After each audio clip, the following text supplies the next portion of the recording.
Hello, dear friends. Here we are, 40 nights with the Promise Consoler, day 28. Yes, actually 29. I just miswritten it. It's 29. Can you believe it? 29 days together, 29 nights for others, for us or others, but it's an opportunity for us to use the resources we have at hand to mold the good. Yes, as Emmanuel said, may the shackles of our past be transformed as we seek the good, feel the good, visualize the good, and mold the good with all the resources we can. And Facebook Live is the resource we have at hand.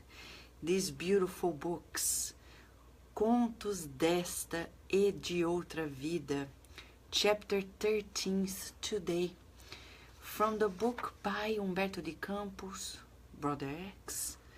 Together we're going to read this chapter titled The Only Gift, A Única Dádiva, and we shall find the only gift inside of us. What is it all about? Right? So let us say hi to our beautiful community before we actually read this beautiful chapter and find new resources that were granted to us by the Promise Consoler, the Spiritist teaching, so we can live and lead a better life. Shall we? Shall we, friends? And here we are. We're gonna share with friends another network to make sure that everybody can join us with all the resources we can. Hello, Rudy.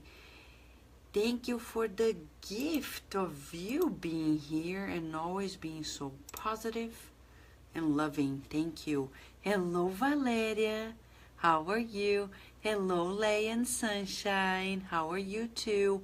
Hello, Tanya. How are you, Tanya? Tanya Stewart. Thank you for being here with us. And Greg. Hello, Rosalind Rosa. Hello, Raquel. How are you? And Jussara. How are you, Jussara? Hello, Katia. It's great to be here with you and grateful for this beautiful word brought to us, okay, by the loving and kind Spirit. Shall we? Shall we? Yes. We're just fixing here Kardec Radio. Come on, my friends. Shall we? Shall we? Let's try it again. Okay, Carol Correa, thank you so much for double checking with us here. And here we have it. Hopefully the system is going to allow us to stream it. If not,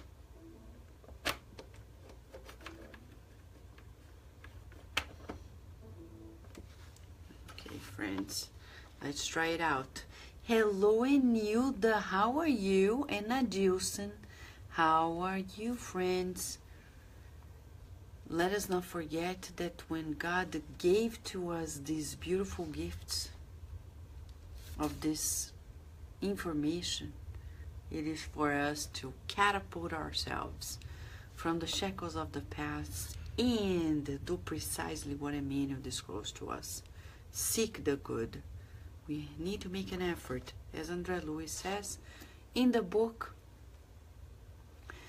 Evolution into Worlds, yet to be published in English, though the translation is already ready.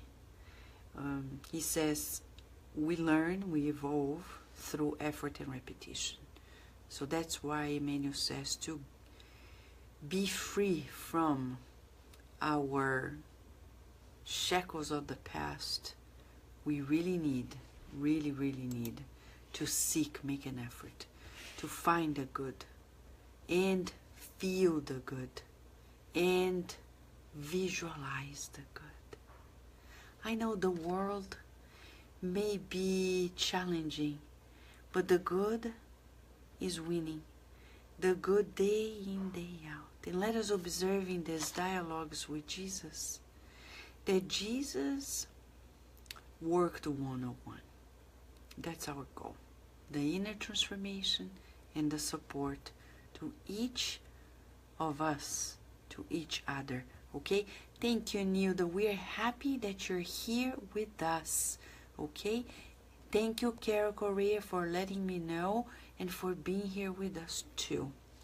Shall we, friends? Hello, Tia Hebe. Tia Hebe. Rita de Cássia. How are you? So, for those who are here with us, we're gonna, for the first time, if this is your first time, we read and talk. And the conversation is therapeutic. We have realized that from the teachings to bridging them to our lives, it's not simple. As Jesus said to Nicodemus, Nicodemus, you forgot to fill the scriptures. So that's our goal in each and every therapeutic conversation, is to feel the scriptures. Not to feel like, oh, it's beautiful. To feel in the sense of like, this is me, this is for me. Now I get it. Now I understood a little bit more of myself, and once I know more about myself, I am more empowered. So this is an empowerment teaching. And neuroscience has already proved very recently that when we read this, we're changing the neural pathways. You are. I am. No wonder. Emmanuel recommended that Chico Xavier channeled his fantastic mediumship to writing these books.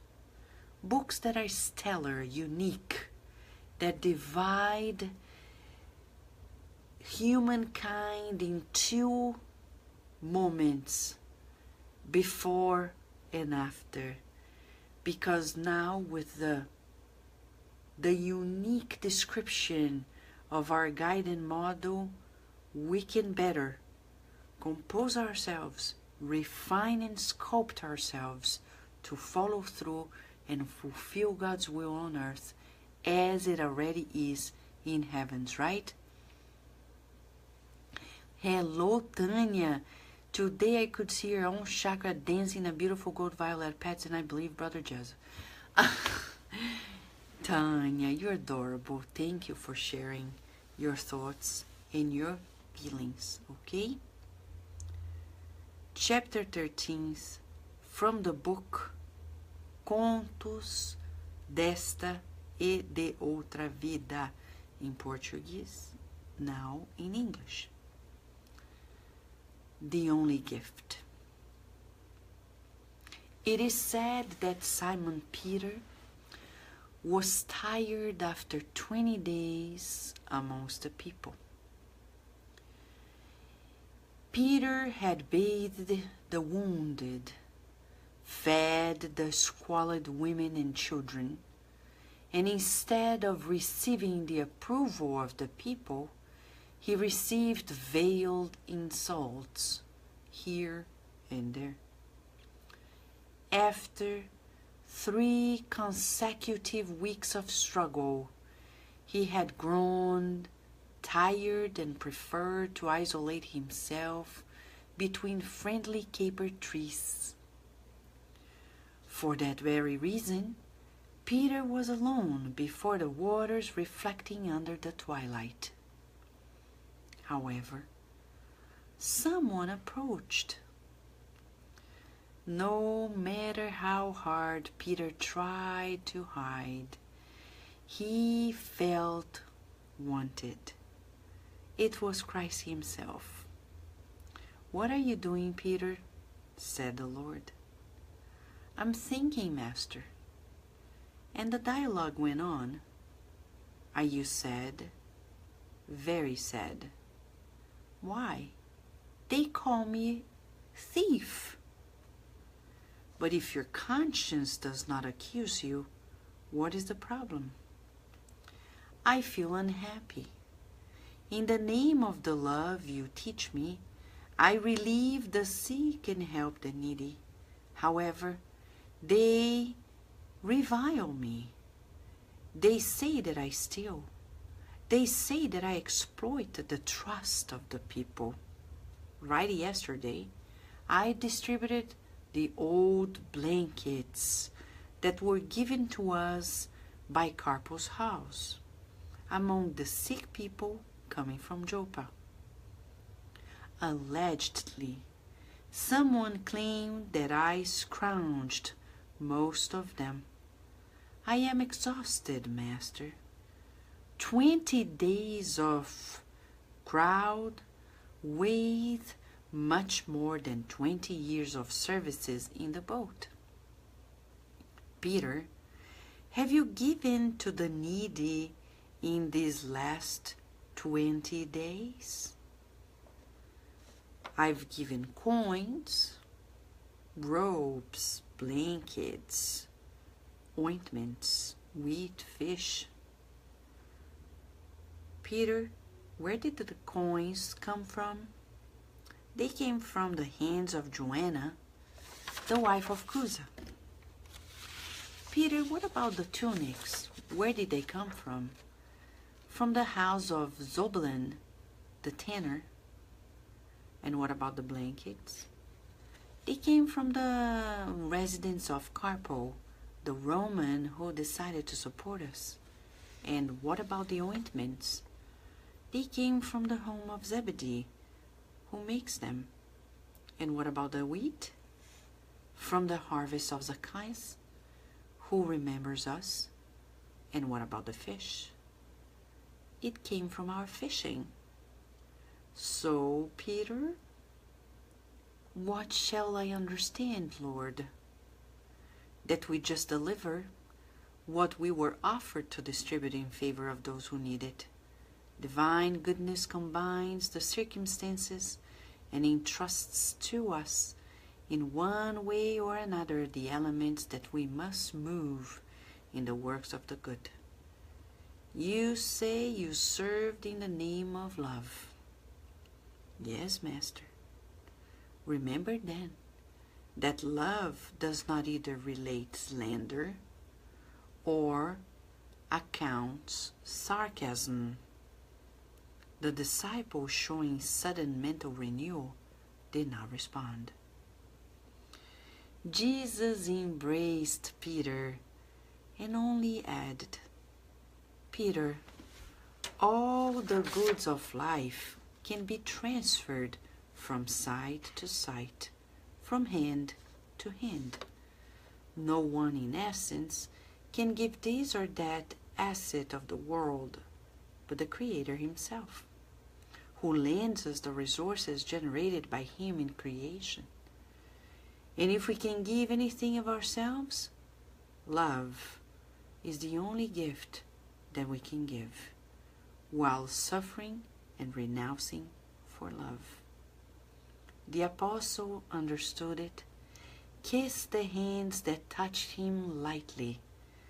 Then they began to talk happily about the tasks expected for the following day. Ta-da! These are the treasures, the jewels that the loving spirits brought to us on the earth. When humanity as a whole finds out that we have these treasures, they are going to rejoice. A master that embraces, a master that smiles, a master that talks, that listens, educates, that encourages us, that boosts our morale. Of course, he corrects us. And correction is important, but never losing faith on our potential. He is always boosting our best ability, which is to love, to be a bridge instead of a wall, to be loving, kind, to serve, like we learned yesterday, serving more always in spite of it all. It's surreal sometimes when we read it, when we get to know about this holistic master, and when we say holistic, for the first time we have come to know that Jesus is not a talking master. He is one that not only made the miracles, quote unquote, because when we read the book Genesis by Allan Kardec, we understand that miracles in the sense of bending God's laws don't exist. Miracles are simply phenomena that we cannot understand yet, but there is an explanation.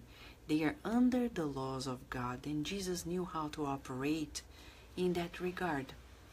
But a master that besides teaching with words, and also besides the fact that he was helping us in his actions, he emanated with his whole being, his whole body, the gifts that we shall also embrace. And it's very important. So let us ask you, since Mentor Joseph is here with us, and by the way, let me open a parenthesis. When we have a set time to do good deeds, like the ones we're doing right now, using our time usefully, the good spirits, they schedule in their busy agenda to be with us. Some people ask me, Vanessa, is it for real that Mentor Joseph is there? And I say, why not? If we are here together scheduled, but you think it's only him? With all of us, several loving spirits are with us. Others who are learning like ourselves, others want to teach us. With you, with me, with all of us. We are right now in this beautiful multidimensional world, together in this two-world webcast, connected with the Christ-like minds, because they are helping us, encouraging all of us to go another level, right? You think Jesus talks about love and doesn't execute it in the sense of like, make it happen? Of course it does. The mercy of God. Why not you and I? Why not? Because we have our imperfections. Who doesn't in this world? Right? Right? So let us go back and ask ourselves this very question. Like Peter, you and I have this contact with the services of the world. People, service, right? We're there helping. And how often do you feel tired? Like Peter, he was tired. 20 days helping people, he was tired. It's not easy. And what did he feel? He felt himself like retreating. Well, was he wrong? No. Nobody said he was wrong, because when we go to the Spirit's book by Allan Kardec, Law of Work, what is work? To use our time in a useful manner. Any useful work, any useful manner of using our time is work, right? Any useful occupation. But later, at the end of the chapter, there is this question Kardec asked the illuminated spirits. What about when we're tired and we want to rest? What do the spirits think of it? And the answer is very beautiful. That the limit of work depends on each one of us. It depends on how much you can go on. But let's not give room to laziness, because laziness really exists. though people rarely realize that they are lazy. And one day I asked Mentor Joseph, because I was reading these books, Casimiro Cunha, one of the spirits that wrote through Chico Xavier, beautiful poems, love poetry. And I was reading this book, Drops of Light, Gotas de Luz, not yet in English. And it's amazing because every single poem he mentions about laziness. And I was like, Mentor Joseph, how do we realize when we're being lazy, right? It's an important question. If laziness is an obstacle to our evolution, how can we realize it? And you know why I'm saying this? Because even neuroscience has observed that we have psychological blind spots. It's hard for us when psychology says blind spots. It's like we don't realize that we have that condition inside of us, right? Welcome, Rubia. Welcome. We're meeting you for the first time, so you're welcome, okay? Right. Thank you, friends, Rita Di Cassia and Nilda, for mentioning Rubia here with us, all right? So, we have these blind spots in our psyche, and we don't realize that we need to work on it. So I asked Mentor Joseph, how do we know when we're being lazy or actually tired and we need some rest? He said, Vanessa, laziness is strongly attached to lack of mindfulness, lack of awareness, lack of awareness, lack of mindfulness. So even when you rest, if you're resting mindfully, you won't be displaying laziness or emitting laziness. And I said, okay, but practically speaking, Mentor Joseph, can you break it down, please? And he said, it's like this. A dog, for example, instinctively rests without awareness. He goes around himself and sleeps, lays down and takes a nap or sleep. We humans need to put a mind over matter, and when we sit down to rest, when we lay down to rest, nap or sleep, we shall put our bodies in that restful position with deep awareness, saying, now to myself, mentally he said, now I am putting my body to a seated position to rest. Now I'm laying down to go to sleep. And he said in that practice of mindfulness, we are avoiding laziness. Laziness is when we lose track of the duties to be fulfilled because we are not strong in our minds enough to lead the body, and the instincts of the physiology are leading us. That's how it is. Interesting, huh? Hello, Rose. How are you? It's good to have you here. Hello, Eunice. How are you? Hello, Thaís.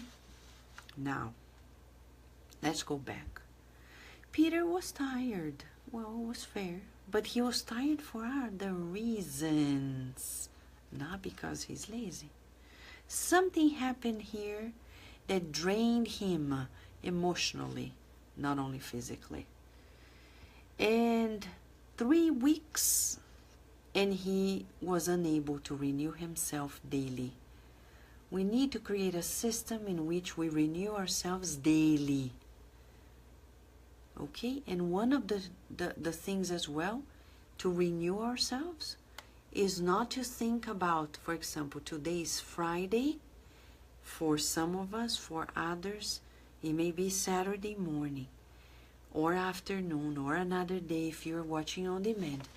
But when we're thinking, oh, today's Friday, and in a week I have to do this, that, and the other, and my mind is already there, but I'm here, and that anxious feeling is preventing me from actually renewing myself daily. I am allowing myself to accumulate the tiredness of each and every day. That's why Jesus said we needed to be mindful. He didn't use these words. He said, leave the anxieties of tomorrow for the next day. Look at nature. The tree is not worried about tomorrow. Oh, but the tree is not human. Yeah, but the tree is nature. There is a spiritual principle connected to it. And Jesus said, look at nature. Inspire yourself. Saying, right now, I'm in the present. I'm going to make it. If I live one day at a time and allow myself to be renewed. Hello, Margaret. But Peter was drained emotionally, physically. He wanted to retreat. And the master, who is a wonderful educator, comes. Let's observe how he helped Peter. What are you doing, Peter? Right? And observe that also Peter learned how to recharge himself in nature. Google, if you can, caper trees. They are beautiful. They are gorgeous. They offer so much shadow, depending on the size, of course. But it's interesting that when Humberto de Campos is mentioning that relationship with nature, and specifically the type of tree, telling us, so much about the wisdom that Peter already carried in him, but the learning experience that he still needed to add. Okay? All right. So here we have, dear friends, Christ himself came. And he's asking, are you sad? Very sad. Stop for a moment. Do you think this dialogue is trivial? Because it's not. This was like 21 centuries ago on the earth.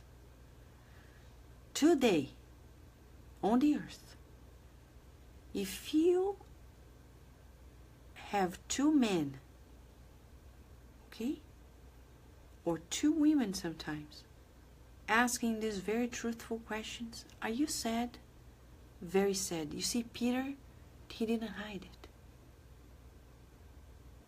Observe the dialogue.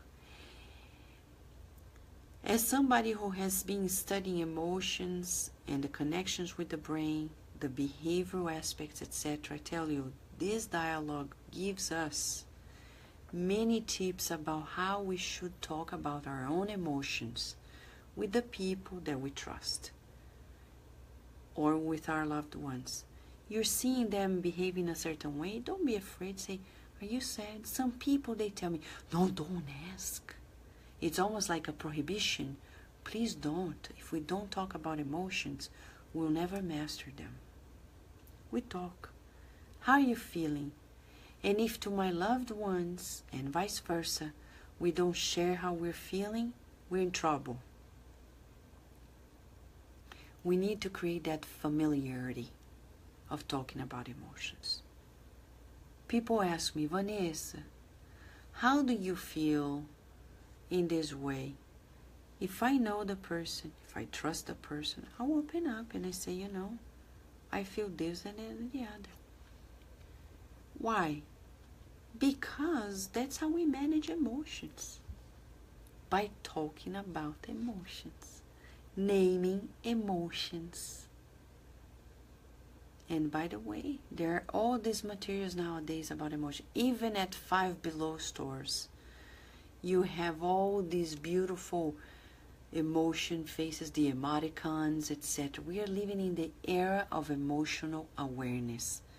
We're still in the baby steps, but at least we're not at ground zero anymore. We have advanced a great deal, right? Rita de Cássia, thank you for sharing. Rubia, I don't know you physically speaking this life, I think, but we wish you and the baby Livia all the best. Shall I sing to you? Yeah, can I sing? Yeah, can we sing? Welcome, welcome, dear soul. Livia, now you're here, let us grow. Let us love, let us serve. Let us help everyone. Welcome, welcome, dear soul. And we're here to love you so. Welcome this baby and all the babies of the world. Welcome. That's all we need, to feel welcomed. To feel that we are not an inconvenience in the parents' lives, in the lives of our society. A child shall always feel embraced, loved, and accepted. Some of the problems we have in our adult lives, and we need to constantly affirm ourselves. I love and approve of myself, is because we know we are also children. Because our parents were tired, etc., we felt like we were awkward, we were inconvenient, and that was imprinted in our personality. And nowadays we need to get out of that prison and say, I am not a persona non grata, I am a child of God, I know God loves us and loves me, and I also love and approve of myself as much as I love and approve of you, and I love and approve of everyone, even when we don't agree with the same ideas. Oh yes, is that possible? Of course it is. I have friends who like certain soccer teams. I like another. Are we enemies? No. Right? We have different ideas. Sometimes we have different strategies on the way of doing things, and in spite of it all, we're together. In this, we're in the same boat. Binhão, how are you? You are here. That's wonderful. Duska, welcome. Thank you, Rita de Cassia, making miracles for us. It's always an inspiration when I see your name. Tell you the truth, I love the life about Rita de Cassia, Saint Rita de Cassia, because what a story, what a woman, what a spirit, truly touched by the healing Christ, right? Talking about Jesus, look at the way he's teaching us to talk with our loved ones, with our friends and family, in a truthful, but talk about emotions. How are you feeling? It's awkward nowadays where people do so. No, it's normal. We talk about emotions. Are you sad? Very sad. Why? It seems so simple, right? Because with Jesus everything is simple. Okay? But we need to conquer that level. Now he's going to disclose to us some other teachings. He says, somebody slanders us, like in Peter's case, saying, Peter is a thief. Somebody said Peter was hurt. Let us observe that when we take offense, that's why the English expression is perfect. We take offense. Somebody threw the offense and Peter held it. Now he's feeling trained. You know what you do? Like Mentor Joseph said one day, Vanessa, take the things that you're feeling that are consequence of other people said, invisibly hold in your hand and throw it out. Say, universe, can you help me here? I don't need this. I don't want to take offense. People may say this, that, and the other. I don't want to know. I don't want to know. And if somebody comes to you and says, you know, because I'm your friend, I'm going to tell you that people are saying this, that, and the other, be careful. depending on the way this friend says, it's not a friendship. They actually are using other people's words to tell you what they feel as well. So, Jesus shows us and said, well, but if your conscience, Peter, does not accuse you, what is the problem? So Jesus is saying, somebody said, you are this. Am I conscience? No. Okay. Put it in an invisible ball, wrap it up, say, universe, thank you for helping. Shh, throw it away. We need to use our whole physiology, the body, to help us out. Throw it out. Say, no thank you. I don't need this. And let it be. Let it be, let it be, let it be, let it be. Because as Jesus said in this picture here, Akiane, the painter, when she was little, she meant to paint the very moment in which she was saying, Father, forgive them, for they don't know what they are doing. How many of us, all of us, say things we didn't think clearly? People say things without thinking clearly. Come on. We know we're surrounded by testimony, other spirits, not blaming them, but saying, you know, in this communion, we may say things we didn't mean. We may do things we didn't mean either. And we have to repair. But we need to forgive ourselves and one another. Right? Yes. Yes, yes, yes. And here we have, but I'm unhappy, Master. I help people and they keep saying that I am stealing. I'm exhausted, Master. How many of us open a spiritist center, start doing outreach programs, or do any other type of volunteering work, and then we say, oh, I feel so drained. I'm so exhausted. I help people, but at the end of the day, look what people do to me. And Chico Xavier actually said that, you know, it was most often the case. No matter how hard he tried to help people out, people would sometime come and not be too nice and be almost like a sucking force of the energies of Chico Xavier. So, but Jesus does not allow Peter to feel like a victim. He asks Peter, but what have you given to the needy? And sometimes we go do these works and we feel like, oh, we're doing a great deal. And Jesus is asking, what are you giving? Oh, I'm giving food, clothes, etc. But where is this coming from? Donations, right? And then he says, so Peter, and Peter doesn't understand. He says to Peter, God is the one that gives these things to all of us, and we distribute in favor of the need. So we are actually not the donors, we are the distributors. But what are we giving of ourselves? Right?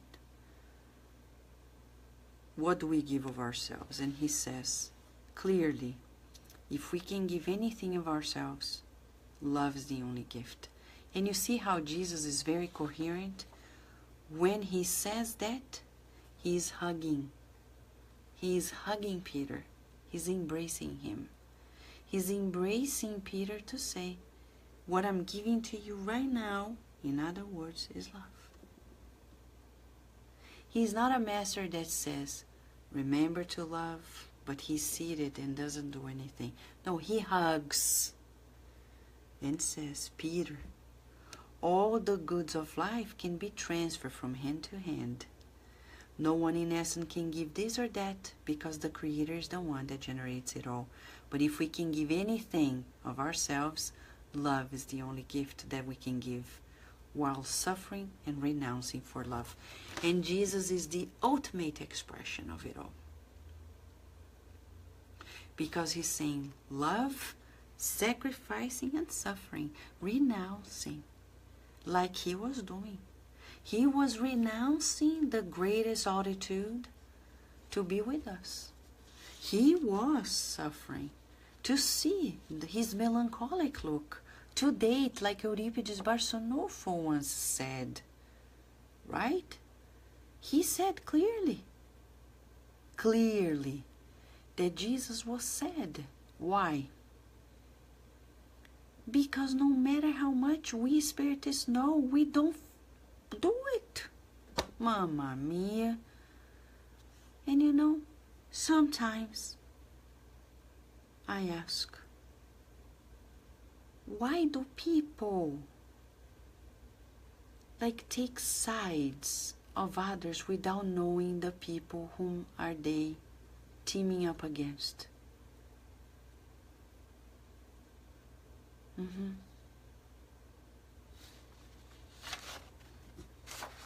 Now, love is the only gift that we can give while suffering and renouncing for love. Embracing. Friend, do you think it's trivial? When was the last time we were talking to somebody and embracing somebody and expressing that love? How good do you think you are today? And I'm asking you because I'm asking myself too. In a scale 0 to 10, how good are you at expressing love? It is important to express love. Embracing, smiling. People from childhood have a hard time feeling accepted because parents, or most often than not, don't know how to raise children. Most often. And one of the most critical things is not allowing the child to feel accepted, to feel welcomed. Because people always feel that child is an inconvenience. And yesterday when we were talking about the lesson of serving more, there is a moment in which Jesus, in between the explanations, he hugs a child, plays with a child, and continues talking. How often we in Spiritist centers, we don't welcome the children.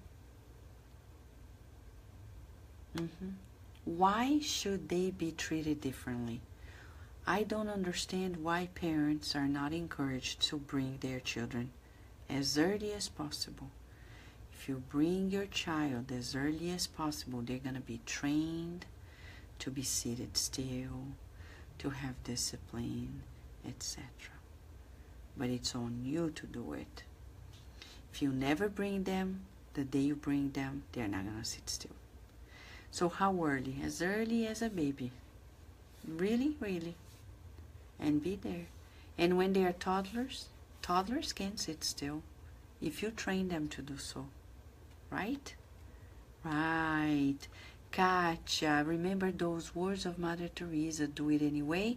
At the end, it's between you and God, not them. You're so right. Duska, she's asking, why do we have to take sods? Just do it without worrying with the opinions of others. Exactly. But do it with love. So Peter was learning a lesson that I will call a lesson on how to shield himself of what? The emotional contagion. What we're talking about, do it in spite of it all, is not to be contaminated about the emotions of others. How do you do it? Jesus says it here. He says, if we keep aware that God is the one that gives everything, love God above all things, love ourselves, and give to others what we'd like to receive. When people do something, what do we give to them? Forgiveness, prayer, good thoughts, saying, I know one day we're going to be together on the same page. We're going to be united because we're destined, as says Leon Denis in the book After Death. That is wonderful. Leon Denis said, we are destined to be together and united, and Jesus is the expression of this unconditional and unrestricted love. Do you put limits to love? With Jesus, those limits disappear. With God, love is infinite. Right, sunshine?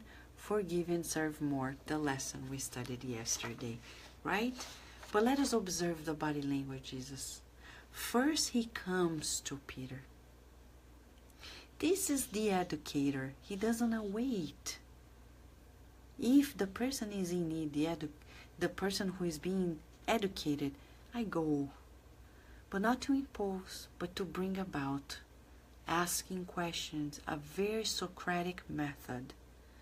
But I ask not to make the person feel bad, but to show the pathway and say the shielding of emotional contagion relies upon focusing on the only gift we can give to anybody, including to ourselves: love.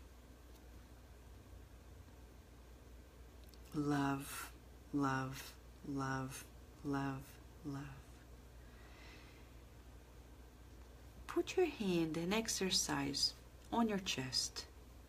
Feel the vibration of your chest when you repeat the word love.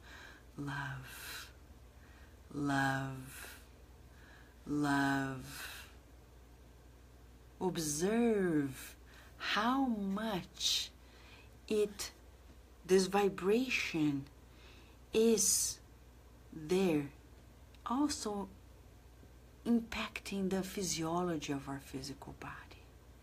Is it worthwhile seeking the good?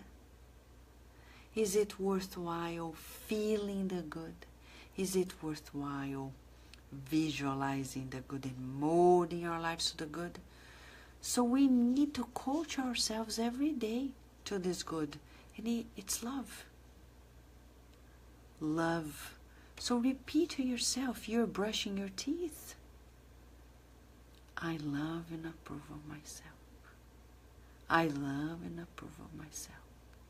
I love and approve of myself. I love and approve of myself in ways that are pleasing to me and pleasing to God, we would add. Right? I love and approve of myself in ways that are pleasing to God, and gravitating to embracing and talking about love, feeling love, visualizing. And when I say love, it's this bond between God and us and the universe. Right? Love. Love is in the air. Everywhere I look around, there's no more perfect verse than this. In the air, because it's literally the ocean of life embracing us, as André Louis says in the book Mechanisms of Mediumship. Love is this ocean of God's thought in which we are immersed. We are ready in the ocean of love. Bathe ourselves with these waters of love. Feel it. And if people come to you and say, really? After all you've done, you're going to talk about love and this? Yep. What can we do?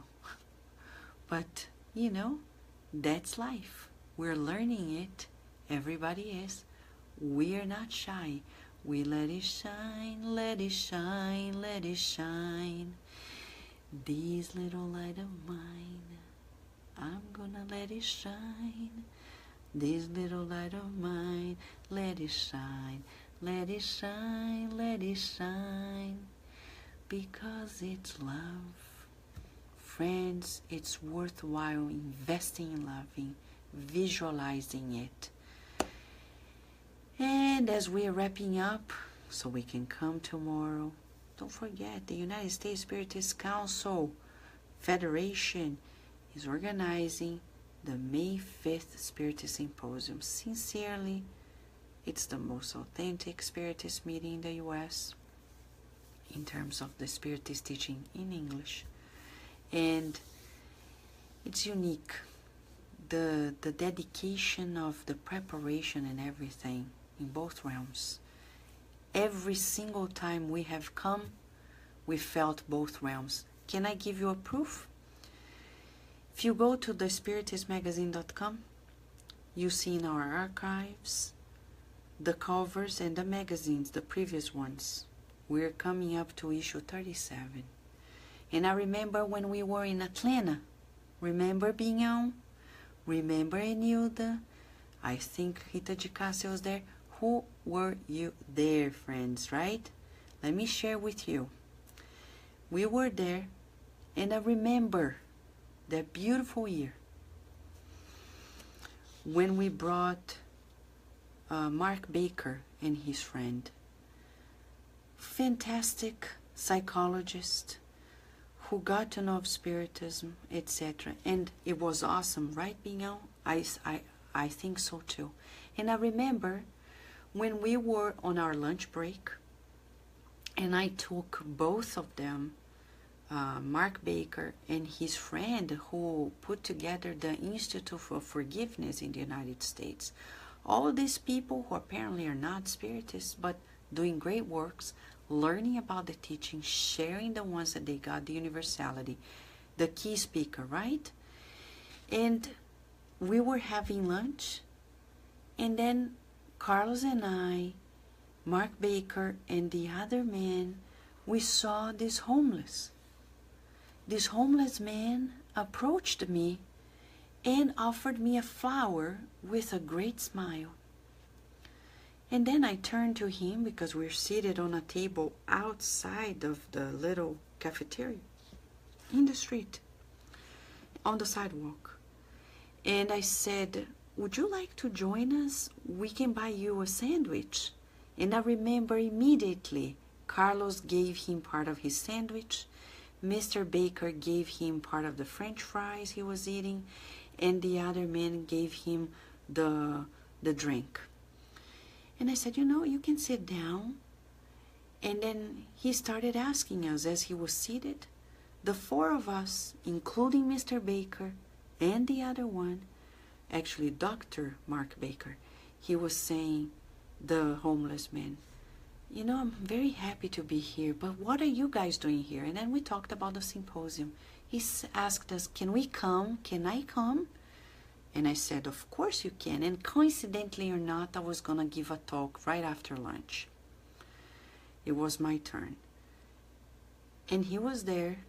I went back stage, gave my short presentation.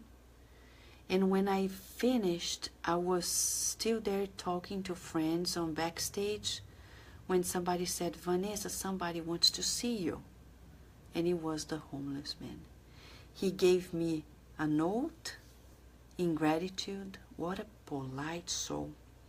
And he said, I wasn't sure I was going to be able to come here and say thank you, but I came here and I also wanted to give you a hug, and gave me the note. And I remember I went back.